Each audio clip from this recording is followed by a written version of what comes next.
हम अय्यूब की किताब निकालेंगे, 15 अध्याय, उसके 20 वचन से लेकर 24 वचन तक पढ़ेंगे।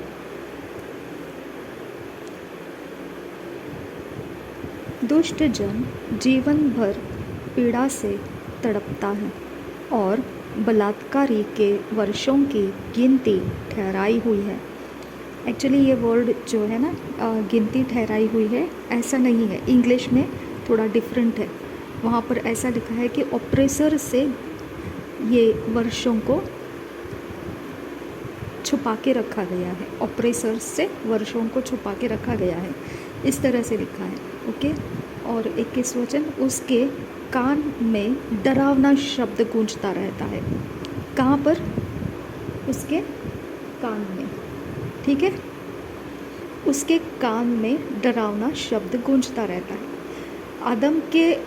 अदन की वाटिका के अंदर अगर हम देखेंगे तो कान का इस्तेमाल हुआ है। आदम परमेश्वर के शब्द को सुनता था।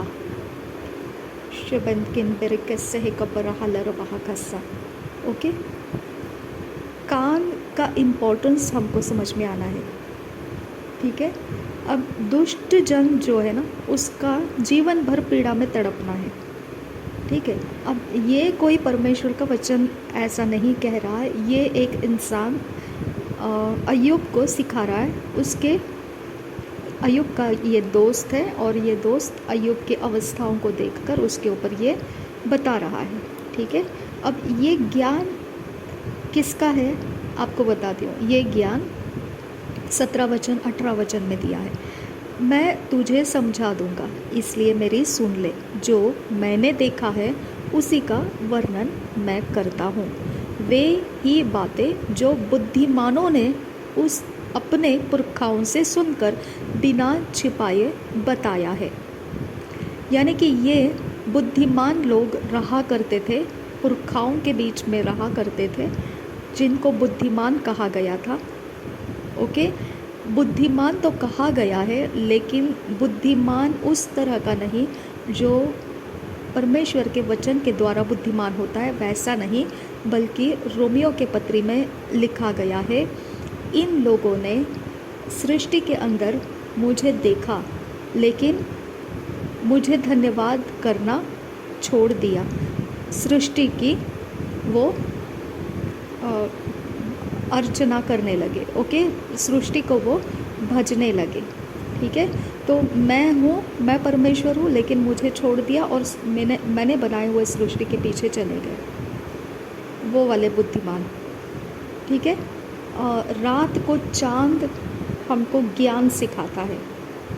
ठीक है, ये भी बुद्धिमानी है। ठीक है। तो परमेश्वर बुद्धिमान करता है, उस तरह का ये बुद्धिमानी नहीं है। ये भले बुरे ज्ञान के समझ रखने वाला बुद्धिमानी है, और भले बुरे ज्ञान के समझ को परमेश्वर ने रिजेक्ट किया है। आदम को भगा दिया वाटिका के अंदर से। ओके, और उसको पृथ्वी के ऊपर हार्डशिप में डाल दिया, और वहाँ पर वो अपनी बुद्धिमानी दिखाता चल रहा है। ओके, शुरुआत तो सिर्फ मिट्टी का पुतला था, अभी टेक्नोलॉजी आ गया है इतनी ज़्यादा कि वो रोबोट तक बनाने शुरू कर दिया है ना। तो इस तरह से बुद्धिमानी हम देख सकते हैं, जो भले बुरे ज्ञान की बुद्धिमानी है। उस बुद्धिमानी के अनुसार उनके पुरखाओं ने बिना छिपाए बताया था। अब ये उनके अनुभव के अंदर से बोली गई बात थी, और ये जो बुद्धिमानी की बातें हैं, ये केवल उन्हीं के को देश दिया गया था, और उनके मध्य में कोई विदेशी आता जाता नहीं था। यानी जो ये बुद्धिमानी का ग्रुप था, उस ग्रुप के अंदर के लोगों के साथ ही ये बातें रहती थी। इसके बाहर वाले ये ग्रुप के सदस्य नहीं है, यानी सीक्रेट सोसाइटी। ओके, या ऐसा कोई ग्रुप जिनके पास ऐसा कुछ ज्ञान है, लेकिन वो ज्ञान प्राप्त करने के लिए, वो ज्ञान का सहभागी होने के लिए उनको उनका मेंबरशिप लेना पड़ता है। फिर वहाँ दूसरे कोई नहीं आ सकते हैं, वो ज्ञान सिर्फ उनके मेंबर्स के लिए रहता है। ओके, तो ये वाला टाइप का जो बुद्धिमानी है। ठीक है। अब ये सीक्रेट ज्ञान जो है, इसमें से ये इंसान बता रहा है 20 वचन, दुष्ट जन जीवन भर पीड़ा से तड़पता है। और यहाँ पे ये जो सेंटेंस है ये थोड़ा सा मीनिंग अलग हो जाता है। इंग्लिश में ऐसा लिखा है, ऑपरेसर से वर्षों की गिनती को छुपा के रखा है, यानी कितना वर्ष तक इंसान जीवित रहेगा वो गिनती को उसने परमेश्वर ने छिपा के रखा है। ओके, और 21 वचन क्या बताता है, उसके कान में डरावना शब्द गूंजता रहता है। ओके, ये परमेश्वर का तरफ का वचन नहीं है, फिर से सुन लीजिए। अगर आपको आपके कान में डरावने शब्द गूंजते हैं तो आपका रवैया जो रहेगा वो डर के मैनिफेस्टेशंस को देगा, वो डाउट करेगा, शक करेगा। ओके, और दुविधा मन में रहेगा, ये करूँ या वो करूँ, क्योंकि आपका कान जो है वो ऐसा कुछ सुन रहा है जिसके बारे में आपके अंदर फेलियर या चोरीनाश, घात का अंत आप देख रहे हैं। ठीक है, यहाँ पे कुशल के समय भी नाश करने वाला उस पर आ पड़ता है, उसे अंधियारे में से फिर निकलने की कुछ आशा नहीं होती है। ये किसके बारे में बता रहा है? दुष्ट के बारे में। ओके, और तलवार उसकी घात में रहती है, वह रोटी के लिए मारा मारा फिरता है ना। जॉबलेस लोग रहते हैं, बहुत सारे पढ़े लिखे हैं लेकिन घर में बिना कामकाज के बैठे हैं। ओके, पढ़े लिखे हैं लेकिन रोजी रोटी कमाने के लिए जा नहीं पाते हैं, पढ़े लिखे हैं लेकिन कहीं पर बिजनेस नहीं है, कहीं उनको कोई कामकाज के ऊपर रखता नहीं है। ओके, वह रोटी के लिए मारा मारा फिरता है कि कहीं मिलेगी। उसे निश्चय रहता है कि अंधकार का दिन मेरे पास ही है। वो अपने भविष्य को कभी भी अच्छा कुछ हो सकता है ऐसा नहीं देखते, वो अपने आप को बदनसीब मानते हैं। ओके, कि उनके साथ जो भी है वो सब बुरा ही है, अब इसके लिए कोई जिम्मेदार नहीं है, वो बस उसी बुराई के साथ रहने वाले, उनको कोई आशा नहीं है कि उनका जीवन कभी बदल सकता है। ये किसके बारे में लिखा है सब कुछ? दुष्ट जन के बारे में। ओके, 24 वचन, संकट और दुर्घटना से उसको डर लगता रहता है। किससे डर लगता रहता है? संकट और दुर्घटना से उसको डर लगता रहता है। ऐसे राजा के समान जो युद्ध के लिए तैयार हो, वे उस पर प्रबल होते हैं। यानी कि उसको एक भी दिन ऐसा नहीं रहेगा कि वो आराम से जिया होगा, उसको हमेशा संकट और दुर्घटना उसके दिमाग में आ जाता है। वो कुछ करने जाएगा तो उसको संकट और दुर्घटना ख्याल में आ जाता है। वो कुछ करने के लिए जाएगा तो उसको तलवार रास्ते में खड़ी है पता चल जाता है। वो कुछ करने के लिए जाएगा तो अंधकार तो है ही उसको ख़त्म करने के लिए, उसको मालूम है। वो कुछ करने के लिए जाएगा तो उसको पता है लोग उसको हेल्प नहीं करने वाले हैं। वो कुछ करने जाएगा तो उसके अंदर यही रहता है, क्या पता सही होगा या गलत होगा, कॉन्फिडेंस नहीं रहता है। वो कुछ करने जाएगा तो उसके कुशल के समय भी नाश करने वाला उस पर टूट पड़ता है। उसके अनुभव है ये। ओके, किसके? दुष्ट जन के। ये परमेश्वर की ओर से नहीं है, ये एक कॉमन जनरल नॉलेज किसी के पास था, उसने उस नॉलेज के अंदर से बोला। ओके, अब यहाँ पे 25 वचन क्या बताता है? क्योंकि उसने तो परमेश्वर के विरुद्ध हाथ बढ़ाया है और सर्वशक्तिमान के विरुद्ध वह ताल ठोकता है और सिर उठाकर और अपनी मोटी मोटी ढालें दिखाता हुआ घमंड से उस पर धावा करता है, इसलिए कि उसके मुंह पर चिकनाई छा गई है। अब इसके पहले वाले वचन तो सारे निर्बल बना रहे दुष्ट जन के बारे में, है ना। दुष्ट जन कितने निर्बल होते हैं इसके बारे में लिखा गया है। दुष्ट जन की पीड़ाएं कितनी भयानक होती है, उनके कान हमेशा डरावने शब्द सुनते रहते हैं, कुशल के समय भी उनके ऊपर कोई ना कोई नाश आ जाता है, अंधियारे से निकलने की उनको कोई आशा नहीं रहती है, तलवार उनके घात में लगे रहती है, रोटी के लिए मारा मारा फिरता रहता है, निश्चय रहता है कि अंधकार का दिन उसके ऊपर टूट पड़ने वाला है, संकट और दुर्घटना का उनको हमेशा डर रहता है। राजा के समान जो युद्ध के लिए तैयार हो वो उस पर प्रबल होता रहता है। ये सारी चीज़ें दुष्ट के बारे में बताया गया है, लेकिन दुष्ट क्यों ऐसा है उसका रीज़न बताया, क्योंकि उसने तो परमेश्वर के विरुद्ध हाथ बढ़ाया है, यानी वो परमेश्वर को जानता है। ओके, वो परमेश्वर को जानता है, परमेश्वर को क्या पसंद है क्या पसंद नहीं जानता है। ओके, तो ये लोगों जो बुद्धिमान है, ये लोगों के समझ में परमेश्वर के विरोध क्या नहीं करना है और क्या कर सकते हैं, ये बारे में भी जानकारी रहती है। ओके, यहाँ पे उसके बारे में लिखा है, दुष्ट किसको बोलते हैं? जो परमेश्वर के विरुद्ध हाथ बढ़ाता है और सर्वशक्तिमान के विरुद्ध वह ताल ठोकता है। ठीक है, हम परमेश्वर के विरुद्ध हाथ नहीं बढ़ाते हैं। ठीक है, हम परमेश्वर के विरुद्ध ताल नहीं ठोकते हैं। हाँ, और सिर उठाकर अपनी मोटी मोटी ढालें दिखाते हुए घमंड से हम परमेश्वर के ऊपर धावा नहीं करते हैं। ओके, हमारे मुंह पर चिकनाई छा रही है तो हम परमेश्वर को धन्यवाद करते हैं। हमारी कमर चर्बी से जमी है तो हम परमेश्वर के काम में उसे उंडेल देते हैं। ओके, हम उजाड़े हुए नगरों में नहीं, हम परमेश्वर ने बसाए हुए नगर में हम जाकर रहते हैं, जो घर रहने के योग्य रहता है। ओके, जो खंडहर की तरह नहीं रहता है। ओके, उसके अंदर की सुंदरता क्या रहती है? घर बोलने से परमेश्वर की उपस्थिति उसके अंदर है, बस वो उसकी सुंदरता है। आपने कौन से घर को खरीदा? महल है या बंगलो है या लंबा ऊंचा चौड़ा नाटा क्या है, कैसा है आपका घर, फ़र्क नहीं पड़ता है। परमेश्वर का उपस्थिति उस घर के अंदर आती रहती है तो वह रहने योग्य घर है, वह बसने योग्य घर है। ओके, वह खंडहर होने के लिए नहीं है।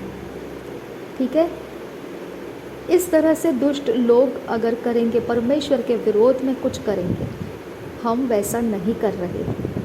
ओके, हम धनी रहेंगे और हमारी संपत्ति बनी रहेगी, हमारे खेतों की उपज भूमि की ओर से हमें मिलती रहेगी, अंधियारे में से हम निकलते रहेंगे, बचकर निकलते रहेंगे। हमारे कोई भी ऐसा चीज़ नहीं है जो झुलसा दी जाएगी, क्योंकि भस्म करने वाली आग जो है परमेश्वर, वो हमारा आबा पिता है, उसका क्रोध हमारे ऊपर नहीं है। इसके लिए कुछ भी हमारा इस प्रकार से ख़त्म नहीं होगा। ओके, परमेश्वर के मुँह के श्वास से हम संभाल कर रखे जाते हैं, उसके आत्मा के द्वारा हम संभाल कर रखे जाते हैं। हम व्यर्थ बातों की ओर भरोसा नहीं करते हैं, हम उस धोखा में नहीं रहते हैं जो व्यर्थ की बातों में भरोसा करने के लिए आता है। ओके, आप ये सारी चीज़ें अगर परमेश्वर की ओर से आप अपने आप को अच्छे तरह से सही समय में, सही जगह में, सही योग्यता में आप धर्मी बने हुए परमेश्वर के संगति में है, तो फिर पीड़ा किस बात की है आपको? हालेलुया। तो आपके कान में डरावने शब्द क्यों आते हैं? हालेलुया। आपको ऐसा क्यों लगता है कि अंधियारे से हम निकल नहीं सकते हैं? ओके, आपको ऐसा क्यों लगता है कि तलवार आपके हाथ में रहती है? आपको ऐसा क्यों लगता है कि फेलियर आपका हिस्सा रहेगा, आपके ऊपर कोई फेवर नहीं करेगा? क्यों लगता है ऐसा? संकट और दुर्घटना से आपको क्यों डर लगता है? हालेलुया। क्योंकि हम दुष्ट जन नहीं है तो हमको ये सब कुछ नहीं लगना चाहिए। हालेलुया। हमको परमेश्वर ने धर्मी बनाया है, दुष्ट नहीं बनाया है। यहाँ पे हमारा एक ध्यान आना चाहिए, धर्मी बने या दुष्ट जन रहे, स्पिरिचुअल रियाम के अंदर धर्मी और दुष्ट जन के लिए डिफरेंट प्लेटफॉर्म से, अलग अलग पोजीशन से, अलग अलग लोकेशन से शैतान अय्यूब के बारे में परमेश्वर को बोलता है, तूने जो उसके इर्द गिर्द में बाड़ा लगा कर रखा है तो क्यों ना वो तेरी धन्यवाद करता रहेगा। ओके, इसका मतलब परमेश्वर ने अय्यूब के इर्द गिर्द बाड़ा लगाया था, लेकिन अय्यूब को ये पता भी नहीं था। सेम हमारे साथ है, दुष्ट के और हमारे बीच में बहुत बड़ा अंतर है। ओके, दुष्ट के साथ जो होता है वो सेम थिंग हमारे साथ हमको समझ में आने लगता है, तो हमने जल्दी से जंप आउट करना है और जहाँ परमेश्वर का लोकेशन है उस लोकेशन में जाकर अपना समय बिताना है। कौन सा लोकेशन है परमेश्वर का? उसके भलाइयों को याद करना, उसको धन्यवाद करना, उसके बारे में ये बात याद रखना कि उसने मुझे धर्मी बनाया है। मेरा लोकेशन धर्मियों के बीच में है। मेरे संगति में परमेश्वर ने धर्मियों का आत्मा दिया है। मेरे संगति में परमेश्वर ने धर्मियों का स्वर्गदूत दिया है। जो धर्मियों के लिए रहते हैं वो सारी चीज़ें परमेश्वर ने मेरे इर्द गिर्द में, मेरे कंट्रोल में दिया है, मेरे रीच में है, मैं उसके करीब हूँ। मुझे जो चाहिए वो सब कुछ मुझे धर्मियों के अवस्था में होने के लिए प्राप्त होता रहेगा। मांगो तो तुम्हें दिया जाएगा। जो बातें मुझे लगता है कि मुझे नहीं मिलेगी, मैं परमेश्वर से प्रार्थना करके मांगूंगा और वो मुझे मेरे लिए वो लोकेशन तैयार करेगा जहाँ पर ये मुझे प्राप्त होता है। ओके, मेरे फल कच्चे नहीं झड़ेंगे, मेरी चीज़ें कोई दुर्घटना में नहीं जाएगी, कोई संकट में नहीं जाएगा। मेरा सब कुछ प्रार्थना के द्वारा संभाल लिया जाएगा। मेरे परमेश्वर का बाढ़ा मैं मांगूंगा। उसने कहा है मांगो तो तुम्हें दिया जाएगा। मेरे परमेश्वर ने अय्यूब को बाढ़ा लगाया था, वो शैतान उसके अंदर घुसपैठ नहीं कर पाया था और इसके लिए अय्यूब आराम से धन्यवाद करता था। मैं सक्सेसफुल होने का कारण यही है कि मेरे इर्द गिर्द में बाड़ा लगा हुआ है और शैतान उसको पार नहीं कर पाता है। सेम थिंग मैं अपने लोगों के लिए बाड़ा रिलीज़ करती हूँ। मैं अपने लोगों के साथ संगति में परमेश्वर का बाड़ा होने के लिए मांगती हूँ। परमेश्वर तू दयालु है, मेरे लोगों के पाप और अपराध माफ़ कर, तू उनके ऊपर अपना बाड़ा रिलीज़ कर। मैं जहाँ कहीं जाऊँ मेरे संगति में तेरा बाड़ा है और मेरा जो बाड़ा है वो अय्यूब की तरह है। जैसा तूने अय्यूब के इर्द गिर्द में बाड़ा लगाया था, इसीलिए वो तेरा धन्यवाद कर रहा था। इसके लिए मैं भी जहाँ कहीं जाता रहूँ मैं तेरा धन्यवाद इसीलिए करते रहती हूँ क्योंकि मेरे साथ तूने बाड़ा रखा है। हालेलुया। मैं धर्मियों के बीच में हूँ। मैं परमेश्वर के ओर से धर्मी बनाई गई हूँ। मैं अपने ताकत से, अपनी बुद्धि से धर्मी नहीं हूँ, मुझे परमेश्वर ने धर्मी बनाया है। हालेलुया। परमेश्वर का क्रोध मेरे ऊपर से हट चुका है। परमेश्वर मुझे भस्म करने की आग नहीं है। परमेश्वर मेरे लिए पिता है, आबा पिता है, जिसने मेरे सारे गुनाहों को माफ़ किया। वो न्याय के आसन पर बैठकर मुझे बेगुनाह साबित कर चुका है। प्रभु यीशु मसीह के लहू के कारण मैं बेगुनाह साबित हो चुकी हूँ। अब मैं परमेश्वर के पास हियाव के साथ दया के आसन के पास जाती हूँ और मैं परमेश्वर से मुझे जो चाहिए वो मांगती हूँ, क्योंकि दुष्ट जनों को नहीं मिलेगा लेकिन मुझे ज़रूर मिलेगा, क्योंकि परमेश्वर मुझे उसकी ओर का रखा है। मेरी ओर उसका ध्यान रहता है, मेरी ओर उसके कान लगे हुए रहते हैं। वो मेरी बात को सुनने के लिए रहता है, वो मेरी आवाज़ को सुनने के लिए रहता है, वो मेरे जीवन को बदलने के लिए रहता है, वो मेरी चाहत को पूरा करने के लिए रहता है, वो मेरे लिए रास्ता बनाने के लिए रहता है। और इसके लिए मैं अनाथ नहीं हूँ। मेरा परमेश्वर मेरी सारी बातों की चिंता करता है। हालेलुया। इस प्रकार से आपको अपने आप को जांचना है, नेगेटिव की तरफ क्यों आप विश्वास कर रहे हो। हालेलुया। जगत के अंदर दुष्टता का जन जो रहेगा उसके साथ नेगेटिविटी है, लेकिन नेगेटिविटी का कारण भी दिया है। नेगेटिविटी का कारण कहाँ दिया है? वचन 25 से लेकर वचन 35 तक देखिए, सारे नेगेटिविटी का कारण वहाँ पर लिखा हुआ है। वो नेगेटिविटी तो उसका कारण जो है वैसा तो हम नहीं कर रहे हैं, ठीक है। वैसा अगर नहीं कर रहे हैं और हमारे साथ हम आशा कर रहे हैं कि हमारे साथ ऐसा हो जाएगा, वैसा हो जाएगा, ये हो जाएगा, वो हो जाएगा, तो यहाँ पे धोखा देने वाला आत्मा और झूठ बोलने वाला आत्मा काम कर रहा है। ओके, वो अगर है और आप उस बात के ऊपर फोकस कर रहे हो तो आपका पूरा क्या कहते हैं ना उसको, पूरा पोटेंशियल आप उन बातों के अंदर डाल रहे हो जिसकी फसल कभी नहीं आएगी। उस बातों के अंदर आप ध्यान लगा रहे हो जिसके अंदर से आपका कुछ भी फ़ायदा नहीं होगा। ओके, अगर परमेश्वर के ओर से आप जो ये वचन बताता है 25 वचन से लेकर आगे 35 वचन तक, अगर आप ये चीज़ें नहीं कर रहे हो और आप प्रभु यीशु में उद्धार पाए हुए हो तो आप धर्मी हैं। ये दुष्ट जन के बारे में लिखा गया है और बिल्कुल वही लिखा गया है जो उनके पुरखाओं से आई हुई बात है। उनके पुरखाएं जो है वो अनुभव के अनुसार चाँद और सूरज की स्टडी करके आए हुए हैं। वो चाँद और सूरज के रचनाओं में जितने सितारे होते हैं, जितने क्या डायरेक्शन होता है, नॉर्थ रहता है, ईस्ट रहता है, वेस्ट रहता है, ये सारी पुरखाओं से आई हुई बात आज इस जगत के अंदर चल रही है, आज भी चल रही है, लेकिन वो परमेश्वर की ओर से नहीं है। ओके, और ये कैरेक्टर, ये पुरखाओं से चली आ रही सारी चीज़ों के जो फॉलोवर्स हैं, उनके कैरेक्टर आप देखेंगे तो 25 वचन से लेकर 35 वचन तक कंप्लीट स्ट्रक्चर उनका उसमें दिखता है। इसकी वजह से 19 से 19 वचन से लेकर 20 वचन से लेकर 24 तक, ओके, ये सब कुछ उनके साथ आज भी हो रहा है।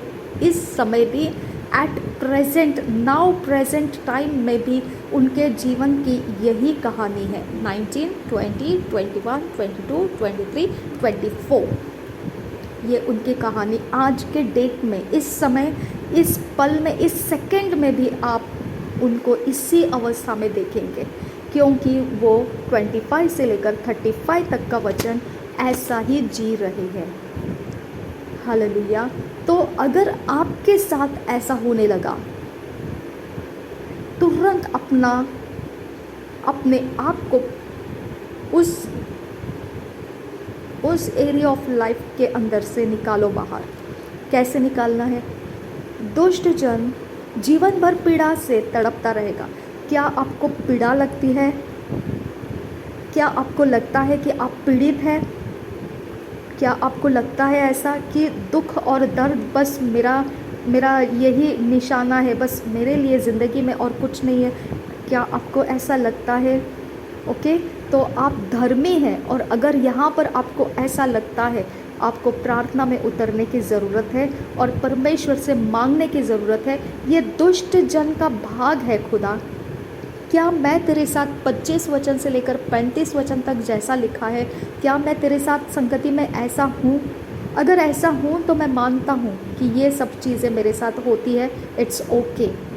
लेकिन अगर मैं ऐसा नहीं हूँ, अगर मैं तेरा डर मेरे अंदर रख कर जीता हूँ, अगर मैं तेरा आदर रख कर जीता हूँ और मैं वचन को फॉलो करते हुए जी रहा हूँ, निश्चित है तेरा आत्मा मेरे अंदर से काम कर रहा है, क्योंकि तेरा वचन कोई फॉलो नहीं कर सकता है बिना पवित्र आत्मा के। तो अगर पवित्र आत्मा है, फिर ये पीड़ा मेरे साथ क्यों है खुदा? इस पीड़ा के अंदर इलाज तेरा होना ज़रूरी है। हालेलुया। ये पीड़ा मेरा जीवन का कहानी नहीं है। ओके, ये पीड़ा मेरे जीवन का मकसद नहीं है। ओके, तूने मेरे वर्षों को, मेरी वर्षों की गिनती को तू मेरे लिए खोल दे। ओके, और ऑप्रेसर को मेरे ऊपर से हटा दे। ओके, और जो मुझे डरावने शब्द सुनाता है, कोई भी किसी भी प्रकार का प्लेन क्रैश है, एक्सीडेंट्स है, या किसी भी चीज़ को आपने देखा और आपको ऐसा लगा ओ माय गॉड ऐसा भी है, नेक्स्ट टाइम हम लोग अभी एरोप्लेन से ट्रैवल नहीं करेंगे क्योंकि ऐसा हो गया, हमने देखा, नहीं अब तो हमारा दिल टूट गया, अब हम इसके साथ नहीं जाएंगे, उसके वैसा नहीं होंगे। ऐसा नहीं करना है। ओके, यहाँ पे आप क्या सुन रहे हैं?